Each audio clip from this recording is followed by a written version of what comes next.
TV7 Israel News is made possible thanks to your generous donations.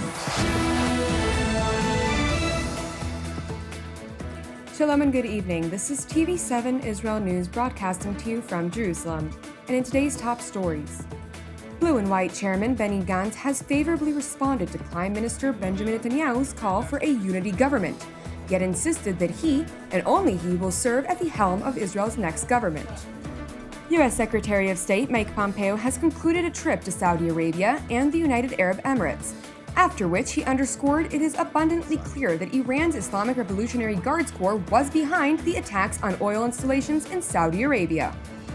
The British Royal Airforce concluded a multinational exercise, dubbed Cobra Warrior, featuring dozens of aerial sorties alongside Israeli, American, German, and Italian fighter jets. Israeli Prime Minister Benjamin Netanyahu has once again called on his political rival, Blue and White Chairman Benny Gantz, to put aside differences and work together on establishing a broad national unity government. During a state memorial ceremony for Jerusalem's late president, Shimon Peres, Netanyahu drew an analogy from the country's 1984 elections. At that time, the Labour and Likud parties had garnered nearly equal electoral power, forcing their leaders, Shimon Peres and Yitzhak Shamir, to form a unity government that included an agreement on rotating the position of Prime Minister. כשלא הייתה הכרעה ברורה בבחירות לכנסת, שמעון צידד באחדות העם. הוא ויצחק שמיר הסכימו לשתף פעולה כדי לנווט את דרכה של ישראל לחוף מבטחים. וגם בבחירות האלו אין הכרעה ברורה. ואני קורא לך, בני, כמצוות הנשיא, הבה נפעל יחד כדי להביא גם הפעם את מדינת ישראל לחוף מבטחים. Israel's current head of state, President Reuven Rivlin, praised Netanyahu's call for unity, noting that it echoes the will of the people. אני שומע היטב את הקולות הקוראים לכינונה של ממשלת אחדות. ממשלה רחבה ויציבה. ואני מברך אותך, אדוני ראש הממשלה, על הצטרפותך הבוקר לקריאה זו. זו קריאה חשובה. Several hours after Netanyahu's appeal, Blue and White Chairman Benny Gantz convened a special press conference, during which he announced that he will indeed pursue the establishment of a unity government. That said, Gantz declared that in light of the clear mandate granted to him by the people of Israel, he, and only he, will head the next government. אני מעוניין ומתכוון להקים ממשלת אחדות רחבה וליברלית בראשותי. ממשלה שתביא לידי ביטוי את רצון העם ואת הבטחותינו הבסיסיות לציבור. Senior member of the Blue and White Party, former Defense Minister Moshe Ya'alon, has insisted that any government, whether it be a unity coalition or a constellation of multiple parties, must exclude Benjamin Netanyahu due to his upcoming hearing and possible indictment on corruption charges. איתו זה לא ילך. לא ניכנס לקואליציה בראשותו של נתניהו. באנו לתקן, לאחות את הקרעים, להחזיר את המדינה למסילה. כי איתו זה לא ילך. It is important to note that while Ya'alon, who was once a senior member of Netanyahu's Likud party, maintains the position that is largely advocated by blue and white politicians that unless a unity government is formed, it will be virtually impossible for Benny Gantz to succeed in establishing a minority coalition. As such, if efforts to negotiate a unity government do ultimately fail, Israel may find itself heading to another third round of unwanted elections. Now to the United Kingdom, where the British Royal Airforce has concluded a multinational exercise dubbed Cobra Warrior, during which over 50 fighter jets participated in dozens of aerial sorties. For the first time in history, the Israeli Air Force joined the complex exercise along counterparts from the UK, US, Italy, and Germany. התרגיל הזה הוא חלק משנה מאוד מוצלחת עם חיל האוויר הבריטי, שת"פ שהולך ומתהדק.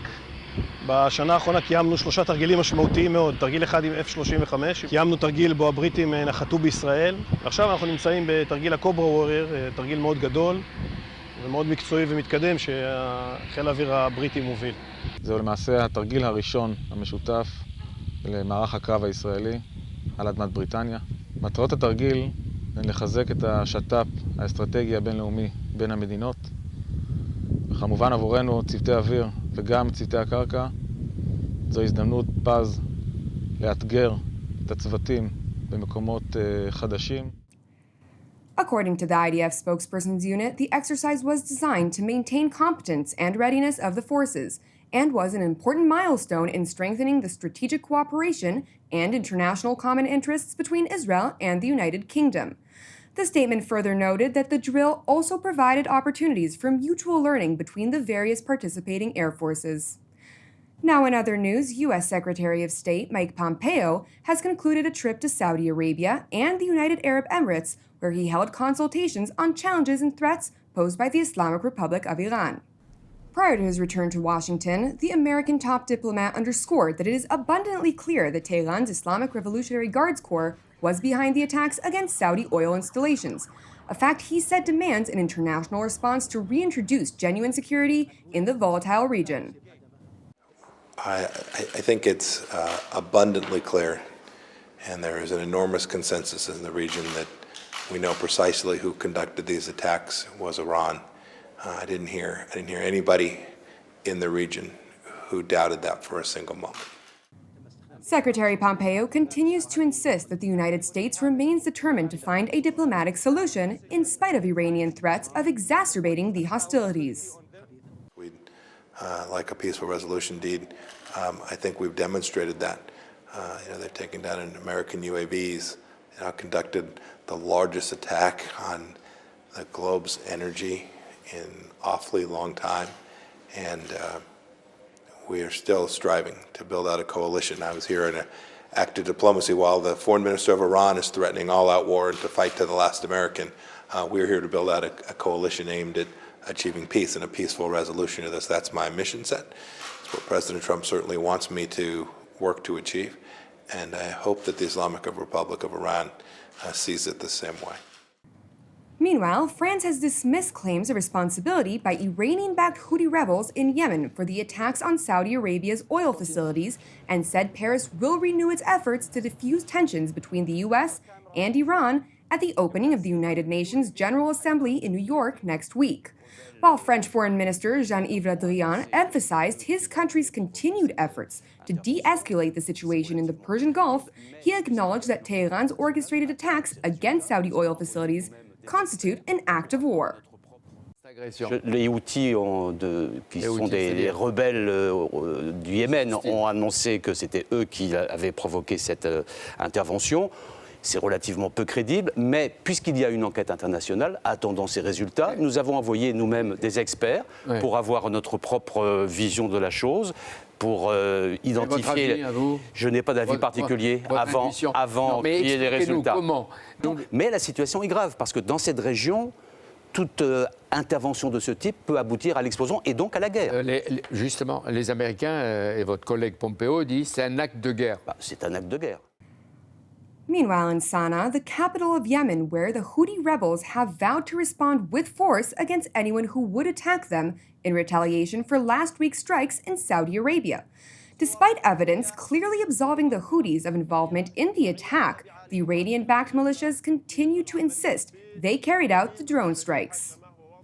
لن يتردد في الرد على هذا العدوان وسيستخدم حقه المشروع في استهداف كافة الأهداف المشروعة في عمق دول العدوان. The Houthi spokesman also cited his organization's gratitude to both Iran and Turkey for their continued support against the Gulf Arab states. Thank you for joining us. You can also watch us at TV7israelnews.com or at TV7.fi. For more updates on Israel and the region, visit our Facebook page or YouTube channel at TV7 Israel News. I encourage you to keep praying for the peace of Israel and the peace of Jerusalem. I'm Mayan Hessen. Have a lovely weekend, and we'll see you at the same time on Monday.